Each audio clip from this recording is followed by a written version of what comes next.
उससे ये पूछा जाए कि भाई मैंने तो कह रहा है लेकिन ये मैं तो बता क्या है, तो उसको अपनी मैं का ज्ञान नहीं है। तो सबसे पहले इस मैं तक पहुंचा जाए। तो मैं तक पहुंचने के लिए कई रास्ते हैं। अभी मैं शरीर को कह रहे हैं हम, अभी हमारी स्थिति कैसी है, देहो हम। बचपन में जब हमारा जन्म हुआ तो आते ही हमने पूछा को हम, को हम, को हम। हर बच्चे की ये डिमांड होती है को हम। जन्म लेते ही बच्चा रोता है और उसका ये प्रश्न होता है को हम, को हम, को हम।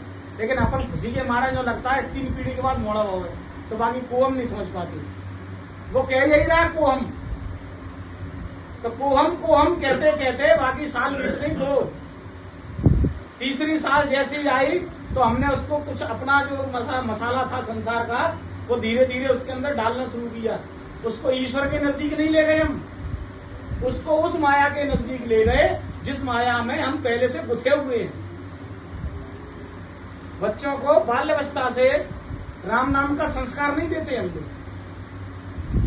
कुछ घर ऐसे हैं जो संस्कारी हैं, उनके यहाँ बच्चों को मिलता है, लेकिन ज्यादातर घर संस्कारी नहीं है। ज्यादातर क्योंकि माँ बाप ही नहीं ले रहे तो बच्चे को नाम का प्रभाव कैसे समझ में आएगा। तो धीरे धीरे वो बच्चा जो पहले स्थिति में था को हम, फिर जैसे जैसे वो बड़ा होता गया तो वो कहने लगा देहो हम। मैं देव हूं, और देव होके ही वो जी रहा है। देव होके ही वो जी रहा है। अब वो भी कह रहा है देव हम। आज हमारी स्थिति सबकी यही है, देव हम।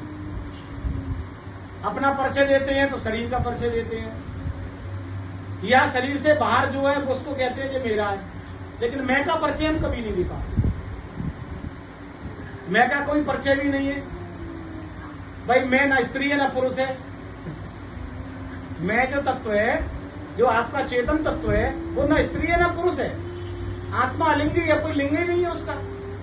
अरे लिंग तो शरीरों के हैं, स्त्रीलिंग पुल्लिंग, ये तो शरीरों का लिंग है, वो तो अलिंगी है जो मैं है। तो अब एक देहो हमें, इस देहो हम के बॉन्ड को पहले महात्मा तोड़ते हैं।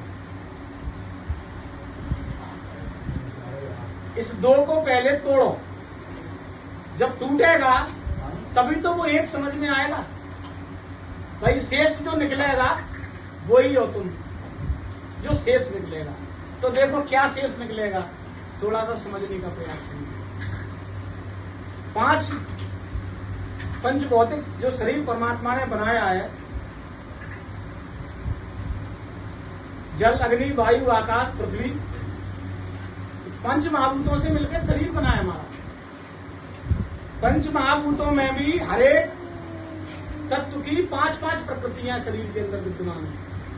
5 प्रकृतियां जल की विद्यमान है, 5 प्रकृतियां अग्नि की विद्यमान है, 5 प्रक्रिया वायु की विद्यमान है, अपान व्यान मुलान समान व्यान। 5 अग्नियां हैं, काम क्रोध जठर क्रोध, ऐसे 5 अग्नियां हैं। ऐसे ही 5-5 प्रकृतियां हैं पांचों तत्वों में।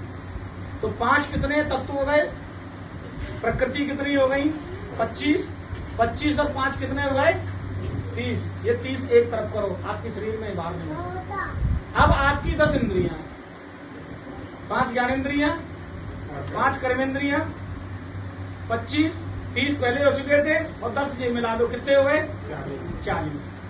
इन 40 को मिलाकर, इन 40 का जो कमांडर है वो है मन। गणित में 40 किलो का एक मन होता है। क्या किलो का होता है मन? 40 किलो का। कहते हैं ना एक मन ऑटो ले आओ, तो एक मन माने 40 किलो। अब 40 किलो का ये हो गया सिस्टम। अब बताओ शरीर में कौन सी चीज ऐसी है जो बची?